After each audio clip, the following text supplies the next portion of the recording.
आम्ही ऐकलं नाही, पाहिलं नाही. आनंद दिघ्यांकडे पाहून आम्हाला नेहमी हिंमत यायची. कोणतंही संकट असू द्या, त्या संकटाशी सामना करत, मुकाबला करत माननीय आनंद दिघे हे बाळासाहेब ठाकरेंच्या खांद्याला खांदा लावून उभे राहिलेलं आम्ही पाहिलेलं आहे. संकट आल्यावर जो पळून जातो तो नामर्द असतो. आणि ही मर्दांची फौज आपल्या समोर उभी है. मर्दों की फौज हमारे सामने खड़ी है. इसलिए फिर एक बार मैं यहां दोहराता हूं, गद्दारों का राज और गद्दारों का तख्त हम उद्ध्वस्त कर देंगे. जय हिंद, जय महाराष्ट्र.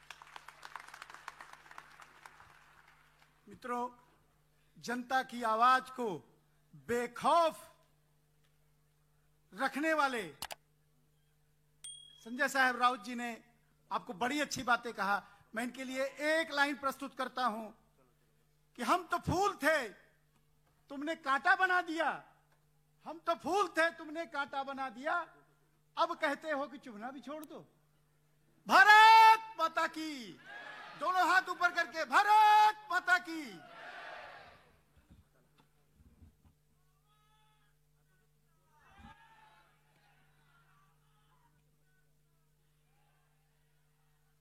जोरदार आवाज होनी चाहिए.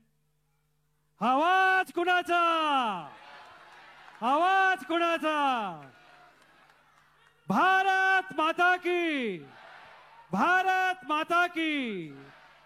ठीक, आपके सामने इस समय माननीय श्री उद्धव जी ठाकरे साहब अपने विचार साझा करते हुए. कौन आला रे, कौन आला?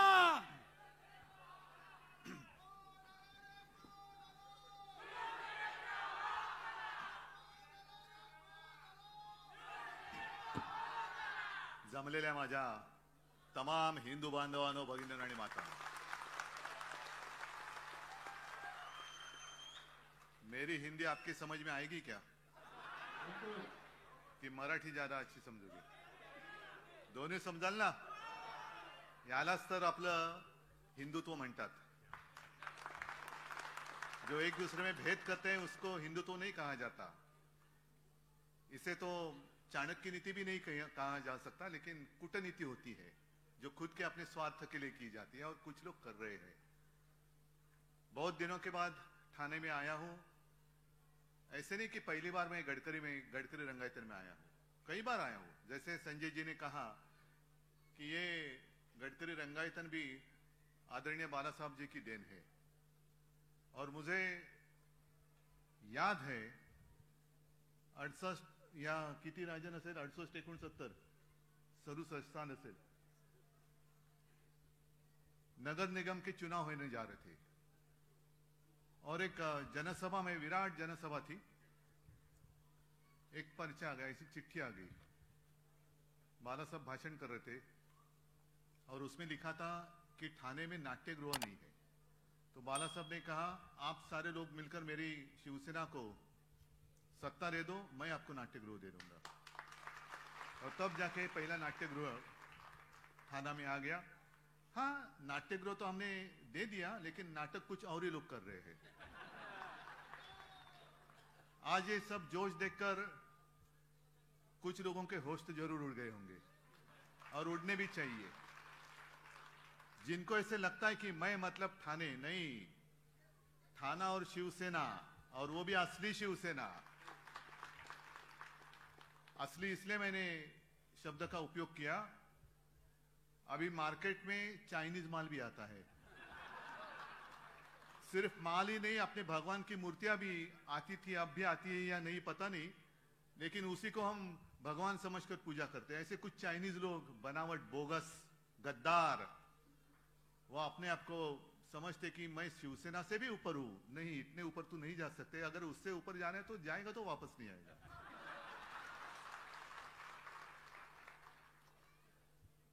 राजन और राजन के सारे साथी, आप भी मेरे सामने बैठे हैं, कट्टर शिवसैनिक है.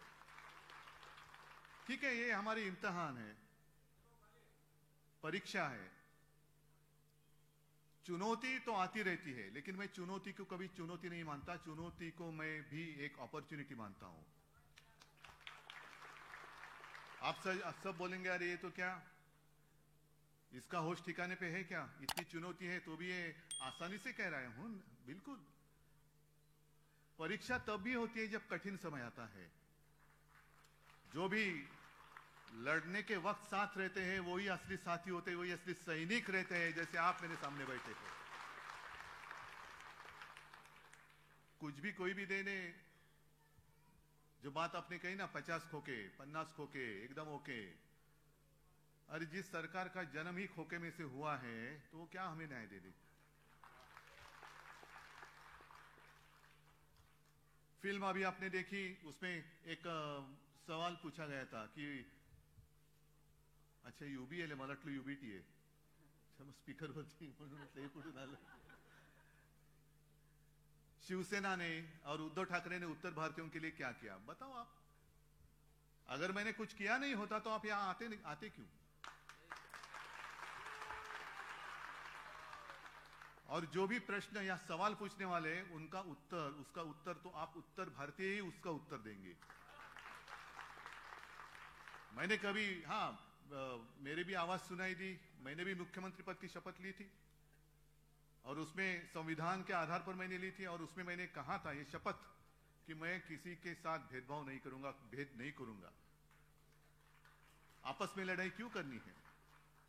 हाँ, यहां जो कुछ मैं कर सकता था कोरोना के समय में मैंने बिल्कुल किया और इसलिए मैं हमेशा कहता हूं ये मेरा सौभाग्य है जो और किसी के नसीब में नहीं है। महाराष्ट्र की जनता मुझे अपने एक परिवार का सदस्य मानती है, मेरा सौभाग्य है। और इसमें सारे लोग आए, हिंदू तो ही हैं, क्या आप लोग हिंदू नहीं है? अच्छा, हिंदुत्व की बात करें तो हिंदुत्व का मतलब क्या है? मैं कांग्रेस के साथ गया, हाँ गया खुलेआम गया। आधी रात में जाकर चोरी छुपे मीटिंग नहीं की। पहले एक सवाल मैं उनसे पूछना चाहता हूं कि हमें कांग्रेस के साथ जाने के लिए मजबूर किसने किया? बीजेपी के साथ तो हम थे ही 25 साल, 50 साल, 30 साल, शायद दुनिया के इतिहास में एकमेव गठबंधन होगा इतने साल से एक फेविकॉल से भी ज्यादा मजबूत, से जोड़ से ज्यादा मजबूत जोड़ था हिंदुत्व के लिए। तो वो जोड़ वो किसने तोड़ा? पहले बीजेपी ने तोड़ा। और बीजेपी को ऐसे लगा था जैसे ये लोग गए ना गले में एक बेल्ट बांध के, नहीं मेरे गले में पट्टा, हाँ ऑपरेशन हुआ इसलिए वो कॉलर पहननी पड़ती है, लेकिन वैसे पट्टे बांधने वाला आज तक कोई पैदा नहीं हुआ है और ना ही होगा, क्योंकि बाला साहब का खून मेरे रग में है, रगों में खून है उनका। मैं कभी लाचार नहीं हो जाऊंगा या कभी गुलाम नहीं हो जाऊंगा। मैं झुकूंगा जरूर, लेकिन वो झुकूंगा आप सारे लोग जो मेरे हिंदू लोग हैं, सारे लोग मेरे अपने हैं, उनके सामने मैं जरूर झुकूंगा, लेकिन इनके सामने नहीं। मैं तानाशाही को कभी बर्दाश्त नहीं करूंगा। और मैं हमेशा कहता हूं हिंदुत्व है क्या? हिंदुत्व क्या है? मैंने तो हमेशा कहा है, जो मेरे पिताजी कहा करते थे, सिर्फ मंदिर में जाकर जो घंटा होती है ना, घंटा बड़ोनारा हिंदू, वो हमारा हिंदुत्व नहीं है। हमें तो आतंकवादियों को पीटने वाला हिंदू चाहिए, उसे हम हिंदुत्व मानते हैं। और ये लोग क्या करते, जैसे बीच में आप सारे लोगों को पता है, हमारी वज्रमुठ महाविकास आघाडीच्या सभा झाल्या होत्या ना आपल्या, सारे गोर गरीब लोग तिकडे आले होती, सब जाति के सब सारे लोग थे। इन लोगों ने क्या किया, जो बेवकूफ नकली हिंदू है उन्होंने क्या किया, दूसरे दिन जाकर उसमें गोमूत्र शिंपडलं। का? अपवित्र झाले, माणसासारखी माणसं जमलेली त्यांना तुम्ही अपवित्र मानता? ये कौन सा हिंदुत्व है? जो हमारा हिंदुत्व है वो हृदय में राम और हाथ में काम, ऐसा हमारा हिंदुत्व है। लेकिन इंसान में जो भेद करते हैं, पवित्र अपवित्र, इनका हिंदुत्व झूठा है और इनके हिंदुत्व का जो झूठा नकाब है वो हमें खींचना है, वो हमें आपल्याला तो मुखवटा फाडून काढायचा है। क्या है हिंदू राष्ट्र? मणिपुर जो जल रहा है यही अपना हिंदू राष्ट्र है। आप सारे लोग बीच में एक जैसे मैं जब मुख्यमंत्री था तो हनुमान चालीसा, अरे जिस हनुमान ने एक सीता के लिए पूरे लंका का दहन किया, सीता हरण हुआ इसलिए रामायण हुआ, द्रौपदी का वस्त्र हरण हो गया इसलिए महाभारत हो गया। दुख की बात तो यही है कि जब द्रौपदी का वस्त्रहरण हो रहा था तो धृतराष्ट्र बैठे थे वहां राजा, लेकिन उनकी तो दृष्टि नहीं थी, दृष्टिहीन थी। आज की सरकार वहां जो बैठी है वो क्या धृतराष्ट्र है? अपने ही देश में मणिपुर में 2 महिलाओं के साथ जो किया गया, वो तो सिर्फ वीडियो सामने आए इसलिए पता चला। वहां के मुख्यमंत्री कहते हैं ये ऐसी चीजें तो, ऐसे घटना तो बहुत हुई है, बहुत हुई है। शर्म आनी चाहिए, शर्म आनी चाहिए। राष्ट्रपति महिला है, वो भी आदिवासी है, क्या कर रही है? मैं महामहिम राष्ट्रपति जी से पूछना चाहता हूं, राष्ट्रपति महोदया, आप जिस देश के राष्ट्रपति हो, उस देश में महिलाओं की इज्जत भर चौराहे पर लूटी जा रही है, आपको कुछ संवेदना नहीं है? वहां की राज्यपाल महिला है, कुछ कर नहीं रही। अरे हमारे यहां जो राज्यपाल थे कैसे मस्ती करते थे, भेजो उनको वहां पे। मंदिर खोलो, ये खोलो, वो खोलो। क्या इतना आसान था क्या वो कोरोना का संकट? लेकिन ऐसे राज्यपाल वहां क्यों नहीं भेजते? और मैंने तो कहा था कि जैसे जिस वक्त हमने इंडिया पूरे, मैं विरोधी विपक्ष की एकजुट नहीं मानता, जितने सारे देश प्रेमी हैं उन सारे लोगों की जो एकजुट हुई है उसका नाम हमने दिया इंडिया।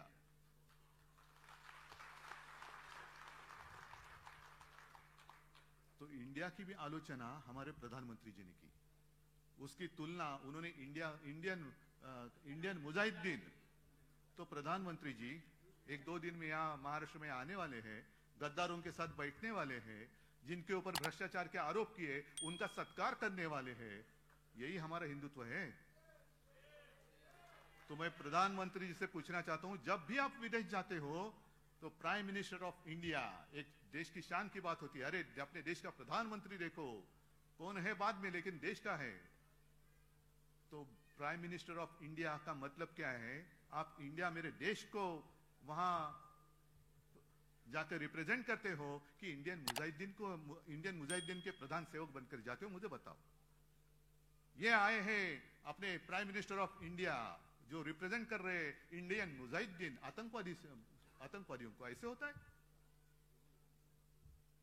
इतनी आपकी सोच गिरी गई। और जिस हिंदू राष्ट्र की बात कर रहे हैं, इसलिए मैं भी एक कागज पर, जैसे संजय जी ने कहा, मैं भी 2 पंक्तियां लिख के लाया हूं। आज के देश की स्थिति कैसी है? खुलेआम महिलाओं के साथ अत्याचार हो रहा है। उस वक्त जब द्रौपदी का वस्त्रण हो रहा था तो भगवान श्री कृष्ण आए थे और उन्होंने उनकी लज्जा बचाई थी। लेकिन अब कौन है, कौन बचाएगा? जो विश्व में पूरे ताकतवर नेता है, विश्वगुरु है, महाशक्तीचा बाप, पण त्यांच्या राजवटीमध्ये महिलांची आबरू लुटली जाते, कसं त्यांची धिंड काढली जाते। कौन बचाएगा मेरे इन माता और भगिनी, जो माता और बहनें, उनकी इज्जत कौन बचाएगा? कौन आएगा? श्री कृष्ण। और इसलिए कुछ पंक्तियां जो मला वाटतं कवि उपाध्याय जी थे, उनकी कविता है, मैं खास करके लिख के लाया हूं क्योंकि गलती ना हो जाए। पूरी कविता पढ़ने जैसी है, लेकिन पूरी कविता ही नहीं पढ़ूंगा, 4 ही लाइनें। और उन्होंने लिखा है कि अब द्रौपदी क्या करेगी? तो उन्होंने द्रौपदी के लिए कहा है, सुनो द्रौपदी शस्त्र उठा लो, अब गोविंद ना आएंगे। अब गोविंद आने की उम्मीद छोड़ दो। गोविंद तो बैठा है अपनी आंखों पर पट्टी बांधकर, धृतराष्ट्र जैसे। अब गोविंद ना आएंगे, छोड़ो मेहंदी, खड्ग संभालो। खड्ग संभालने का वक्त आया है अभी। खड्ग संभालो, खुद ही अपना चीर बचा लो। द्यूत बिछाए बैठे शकुनी, मस्तक सब बिक जाएंगे, 50 को के एकदम ओके।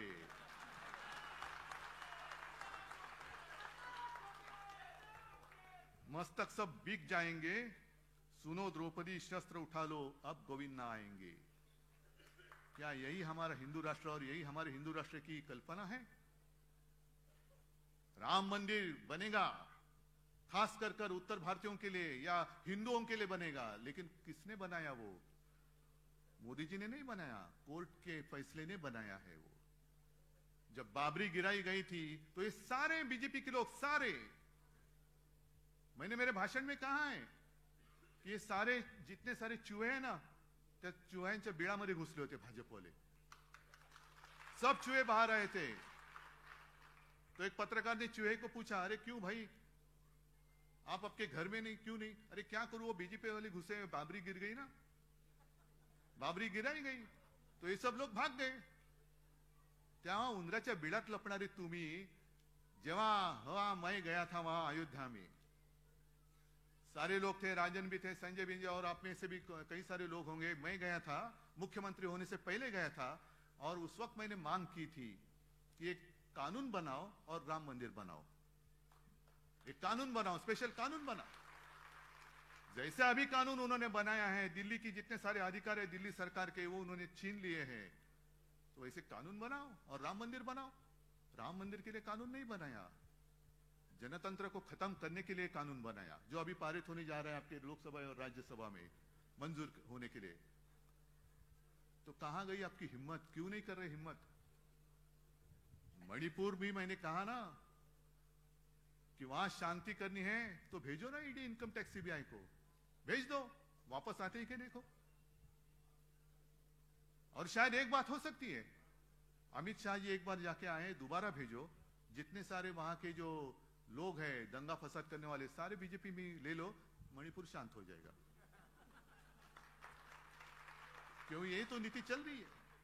जो मैंने बात की कि 2-3 दिन में 1 तारीख को शायद प्रधानमंत्री जी आ रहे हैं, मंच पे कौन होगा आप फोटो देखो, एक अनोखी तस्वीर होगी। अगल बगल में कौन है? मैं भ्रष्टाचार को खत्म करूंगा। करो ना, करो। लेकिन जिनके ऊपर आपने आरोप लगाए 70,000 करोड़ के भ्रष्टाचार के, उन्हीं को लेकर आपने महाराष्ट्र की सरकार जो शिवसेना तोड़कर आपने बनाई थी, मजबूत थी, तो भी और मजबूत करने के लिए उनको तोडा। क्यों? और कोई मिला नाही आपको? और कोई मिला नाही? म्हणजे असं काय आहे का की चिखल उगवायला दुसरीकडे असला तो मळ आणि भाजपाला आला की कमळ? का कमळ फुलवाला तुम्हाला मळ लागतोय? सगळे भ्रष्टाचारी दिखा, तू भ्रष्टाचार कर रहा है, आजा आजा मेरी गाड़ी में बैठ जा। भ्रष्टाचार की गाड़ी चल रही है, तेज बुलेट ट्रेन चल रही है, भ्रष्टाचार की गाड़ी। अरे भारतीय जनता पार्टी, अब नाम लेने के लिए शर्म आनी चाहिए, ये तो भ्रष्ट जनता की पार्टी हो गई है, भ्रष्ट जनता पार्टी। क्या आपका शासन है कहां? और अभी कैसे होता है कि जब भी चुनाव आते हैं तो इनको सारे पुराने साथी याद आते हैं। जिस वक्त अपनी मीटिंग चल रही थी इंडिया की, तब उनको याद आ गया, अरे अपना भी ऐसा कुछ था ना। तो किसी ने बताया, हाँ था ना, क्या नाम था उसका? एनडीए। हाँ, तो चलो एनडीए की मीटिंग बुलाओ। एनडीए में कितने सारे लोग बैठे थे, सब आधे अधूरे। नहीं, आधे अधूरे इसलिए कहा कि मैं भी 2 मीटिंग के लिए गया था, पूरी शिवसेना मेरे साथ, मैं आज भी पूरी शिवसेना मेरे साथ ही है। लेकिन अब आप इतने ताकतवर हो गए तो भी आपको ऐसे तोड़ मरोड़ कर पार्टी मजबूत करने की क्या जरूरी है? मतलब आप में आत्मविश्वास नहीं है। आपको पता चला है कि 2024 के बाद आपकी सत्ता टिकने वाली नहीं है। मेरे जनता की जितने सारे देश प्रेमी लोग हैं वो इकट्ठा आकर, एक साथ आकर आपको सत्ता से दूर करेंगे। क्या हमारा गुनाह क्या है? इंडिया का आपने संबंध आतंकवादियों से जोड़ा, तो क्या मैं आतंकवादी हूं? इतने सारे मेरे भाषण सुनने के लिए आए सारे आतंकवादी हैं? जो आपके साथ थे, ममता दीदी थी, नीतीश कुमार थे, सारे लोग क्या आतंकवादी है? आपने ऐसा कौन सा ठेका लिया है कि सिर्फ आप ही देश प्रेमी हैं और हम देशद्रोही? नहीं, देश मतलब आपने, ये देश मतलब मेरे सर्वसामान्य जो लोग हैं ना, वो है देश। यही हमारा देश है और इसलिए हम भी भारत माता का पूजन करते हैं। भारत माता सिर्फ आपकी नहीं है, भारत माता हम सबकी है। अरे इन लोगों का तो भारत माता के वक्त, उस वक्त आजादी के संघर्ष में कोई लेना देना नहीं था, दूर दूर से नहीं था। अब जो हक जता रहे ये हमारा है नहीं। इसलिए मैं कहता हूं कि अपने देश से ऊंचा कोई भी होना नहीं चाहिए। मेरा देश सबके ऊपर, मेरा देश सबसे ऊंचा है, उसके ऊपर कोई भी होने दो नहीं, उसके नीचे। तो देश का वासी है, नीचे नीचे। देश से ऊपर उठकर देश की पहचान किसी व्यक्ति की पहचान से जुड़नी नहीं चाहिए। मेरे देश की पहचान देश कर ही रहनी चाहिए। अगर हम बाहर जाते, आप कहां से आए? मैं भारत से आया हूं, हाँ हिंदुस्तान से आया हूं, इंडिया से आया हूं। लेकिन हमारे यहाँ के गद्दार वहां कहीं गए थे तो उनको पूछा, ऐसे वही कहते एकदम सीना तान कर कहते, किसी ने उनको पूछा आप कहां से आए हो? तो उन्होंने कहा मैं इंडिया से आया हूं। अच्छा, मोदी के देश से? हाँ। अरे मोदी का देश? क्या इन गरीब लोगों का देश नहीं है? गरीब लोगों का देश नहीं है? ये देश मेरे गरीब लोगों का है, देश की जनता का ये देश है। सिर्फ एक व्यक्ति का देश नहीं है, एक व्यक्ति कोई मालिक नहीं बन सकती। और इसलिए मैंने कई बार कहा है, अब जो एक चर्चा इनका क्या होता है, जब चुनाव आते हैं तो आपस में लड़ाई लगा देते, हिंदू मुसलमानों की लड़ाई, आपस में जाति पाति की दीवारें खड़ी करती है। आप लड़ते रहो, हम राज करते रहेंगे और विकास के सपने दिखाएंगे। विकास, हम विकास कर रहे। क्या किया है विकास? विकास तो अंग्रेज भी कर रहे थे, तो क्यों हमने सबने उनको क्यों भगाया? हमें विकास चाहिए लेकिन गुलामी नहीं चाहिए, हमें आजादी चाहिए। आप हमें विकास का सपना दिखाएंगे और आपका गुलाम बनाएंगे, हम मंजूरी करेंगे, हम नहीं करेंगे मंजूर उसको। हम नहीं गुलाम होंगे, हमें विकास करना है और हमारे देश की जनता काबिल है अपना विकास करने के लिए। और आते जाते किसी ने मुझे एक कार्टून बताया, विकास की बात कर रहे हैं ना, तो एक कार्टून बताया। एक श्रीमान जी थे, वो अखबार लेकर खुशी में अखबार पढ़ रहे हैं, तो उनकी श्रीमती जी उनको कहते कि अजी सुनिए, ये जो तस्वीर देख रहे हैं ना, ये चांद्रयान जो आपने भेजा है अपने देश ने, उसने भेजी हुई तस्वीर नहीं, ये तो हमारे शहर का रास्ता है उसकी तस्वीर है। इतने गड्ढे पड़ गए, इतने गड्ढे हैं, इधर गिरे, इतने गड्ढे हैं कि चांद पे जाने की जरूरत ही नहीं है। यहीं पे समझ में आती है कि चांद में कैसे होगा सब। और ये सब झूठी बातें, इससे अभी हमें जागते रहते सबको जगाना चाहिए। उत्तर भारतीय, आप मुझे बताओ क्या किया है हमने आपके साथ ऐसा सुलूक कि आप जो एक साथ थे आज भी हैं, तो आप अचानक थोड़े से दूर चले गए, क्यों? जो फिल्म में बताया गया है ये सच्चाई है। और उस वक्त कई सारे मतलब एसटी से हमने सारे लोगों को अपने अपने राज्य में भेजा था, उनके राज्य की सीमाओं तक पहुंचाया था। मैं तो केंद्र सरकार के साथ बात कर रहा था कि हमें ट्रेन दे दो, उसका जो भी किराया है मैं दे दूंगा, मैं मतलब सरकार दे देगी, नहीं। और लाखों लोग जो मजदूर थे वो आ गए सड़क पर, वो जहां भी गए उनका हमने एक कैंप लगाया, डॉक्टर दिए, उनके खाने की तजवीज की, सब सारी बातें की और उनको सही सलामत उनके घर पे भेज दिया। और उस वक्त आपने देखा गंगा की क्या हालत थी, वहां अंत्य विधि भी कैसे, कुछ किसी ने किया भी नहीं, ऐसे खुलेआम मैदान में जल रही है चिता, कौन किसका क्या कोई किसी को पता नहीं, लेकिन जल रही है चिता, जल रही है, चिताएं जल रही है। ऐसी विटंबना महाराष्ट्र में मैंने एक डेड बॉडी के साथ भी नहीं होने दी। और कभी मैंने झूठापन किया नहीं, एक आंकड़ा भी, एक भी मौत मैंने कभी छुपाई नहीं। जो है सच्चाई को छुपाओ मत, सच्चाई आज नहीं तो कल सबके सामने आ जाएगी। और इन लोगों ने क्या किया, थाली बजाओ, गो करोना गो, ढोल पिटो, एक मराठीत म्हणतात ना बेडूक उड्या मार, कोलांट्या उड्या मार तर कोरोना जाईल। अरे कसा जाईल कोरोना? मंदिर खोलो, ये खोलो, वो खोलो, क्या खोलो? और मेरी आलोचना की जाती है, माझे कुटुंब माझी जबाबदारी, हे फक्त कुटुंबापुरतेच आहे। हाँ बिल्कुल, मेरा परिवार मेरी जिम्मेदारी है, सब मेरा परिवार है, पूरा महाराष्ट्र मेरा परिवार है, जिम्मेदारी मेरी है। और मेरे परिवार की जिम्मेदारी मैं लेता हूं, पता नहीं आपके परिवार की जिम्मेदारी को और लेता होगा तो मुझे नहीं मालूम, लेकिन ये मेरा परिवार है, महाराष्ट्र मेरा परिवार है और उसकी जिम्मेदारी मेरी है, मैं हूं। और इसीलिए सारे लोग जो मुझे अपने परिवार का सदस्य मानते हैं, ऐसे नहीं मानते, एक रिश्ता जुड़ा है मेरा इनसे, एक रिश्ता जुड़ा है। आज आप लोग सारे इतने उत्साह में हैं, लेकिन ध्यान में रखो, क्योंकि आज तक मैंने अनुभव किया है। हम कहते हैं कि कभी वार्ड में किसी को पूछते हैं, अरे इसका ये जो एरिया इसका क्या? साहब यहाँ थोड़ा मुश्किल है क्योंकि यहाँ उत्तर भारतीयों की बस्ती है। और बीजेपी क्या करती है, आरएसएस क्या करती है? उत्तर भारतीय मतलब कहां से है? उत्तर प्रदेश से है, बिहार से है, झारखंड से है, और कहां से है? फिर जैसे आपण मराठीत बोलतो ना, घाटावरचा, घाटाखालचा, विदर्भातला, मराठवाड्यातला, फिर ठाकुर है, यादव है, गांव कौन से गांव का, फिर उसके उस बस्ती में वो बस्ती देखते कहां से आए हुए लोग हैं और वहां से किसी को लाकर आपके बस्ती में छोड़ देते हैं। और जो आपके साथ आपके गांव की बात करेगा, आपकी भाषा में बात करेगा, तो आप बड़े खुश हो जाते हैं, अरे मेरे मायके से कोई आया है, कैसे हो भैया? अरे वाह, सब ठीक। और जब वोटिंग का समय खत्म होता है, वो भाई सब गायब। फिर दूसरे दिन से उसके बाद में शिवसेना और हम, आप और हम दोनों एक दूसरे के साथ हैं।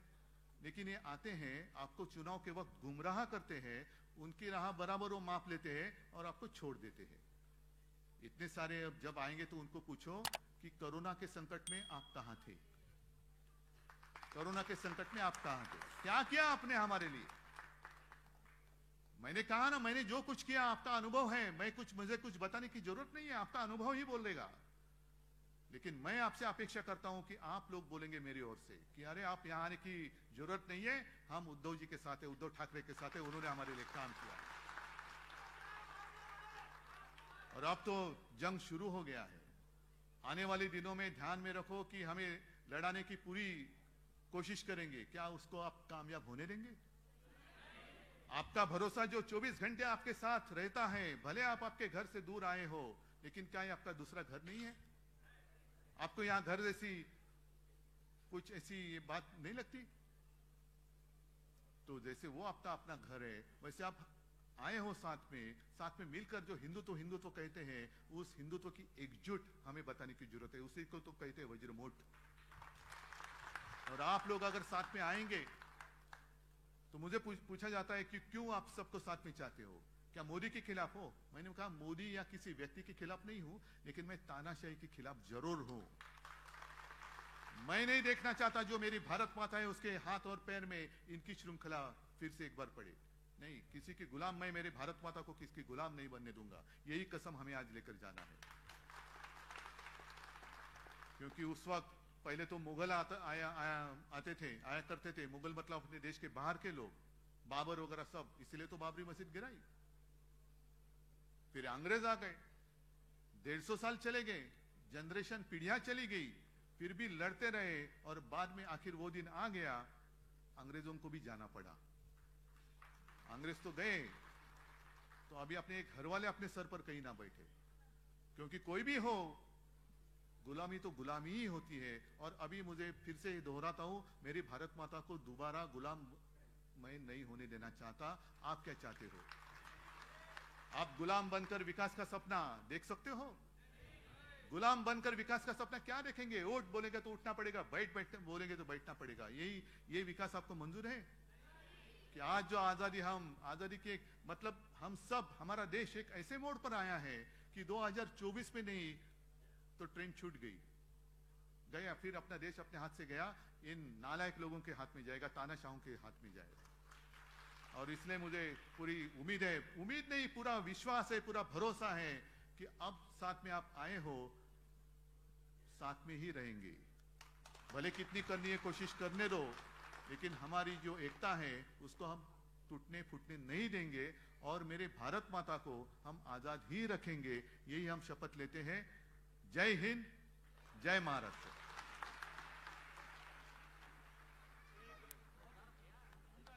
हेलो, एक महत्वपूर्ण घोषणा मैं करना चाहूंगा कि यहाँ पर कुछ समाज के लोग आए हुए हैं, पाल धनगर सेवा समाज और अग्रहरी समाज। लेकिन उसके पहले हिंदी भाषी समाज की तरफ से माननीय साहब को एक तस्वीर राम प्रतिमा देकर प्रभाकर सिंह पप्पू जी और उनके सभी सदस्य को वो उनका सत्कार करेंगे, स्वागत करेंगे। राम प्रतिमा देते हुए प्रभाकर सिंह पप्पू और उनके साथी। ये आप सभी से गुजारिश है कि यहां से हिले नहीं, क्योंकि थोड़ी देर में राष्ट्रगीत होगा, उसके बाद कार्यक्रम की समाप्ति होगी। उनके सहयोगी यहां पर हिंदी भाषी समाज की तरफ से राम प्रतिमा सुपुर्द करते हुए माननीय उद्धव जी साहब को। सभी भाइयों से अनुरोध है, अभी राष्ट्रगान होगा, उसके बाद जाएं। आपसे करबद्ध प्रार्थना है कि आप राष्ट्रगान के बाद ही यहां से जाएं। इतनी देर आप लोगों ने अपने धैर्य का परिचय दिया है, तो आपसे हाथ जोड़ के प्रार्थना है कि पाल धनगर सेवा संस्था ने अपना समर्थन यहाँ पर दिया है। ये लेटर आप ले जाएं और सभी मित्र अपनी जगह बैठ जाएं। राष्ट्रगान होगा, उसके बाद ही जाएं।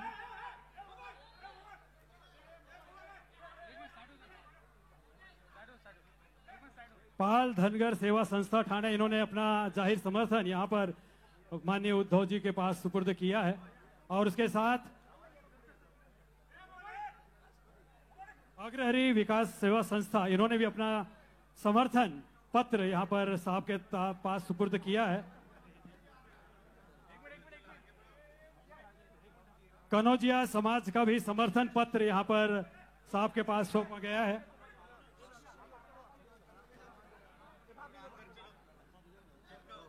धोबी समाज, कनौजिया युवा संगठन foundation, Thane and Mira road, इनके तरफ से भी गुड्डू कनौजिया, राजू कनौजिया, राम भरोसे, मनोज कनौजिया, संदीप और महेश कनौजिया, इन्होंने समर्थन पत्र साहब को सौंपा है। सैनिक फेडरेशन महाराष्ट्र राज्य, इनका भी समर्थन पत्र यहां पर साहब को सौंपा जा रहा है। सैनिक फेडरेशन,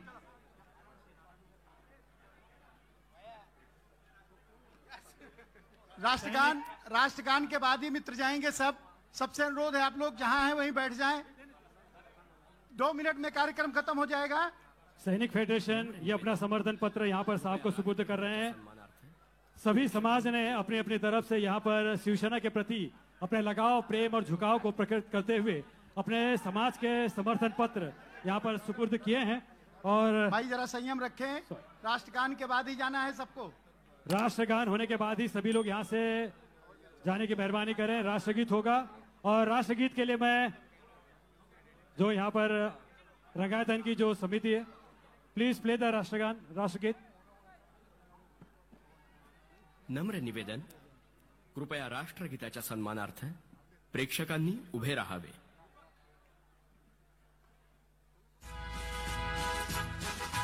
जनगण मन अधिनायक जय हे, भारत भाग्य विधाता। पंजाब सिंध गुजरात मराठा, द्राविड़ उत्कल बंगा। विंध्य हिमाचल यमुना गंगा, उच्छल जलधि तरंगा। तव शुभ नामे जागे, तव शुभ आशीष मा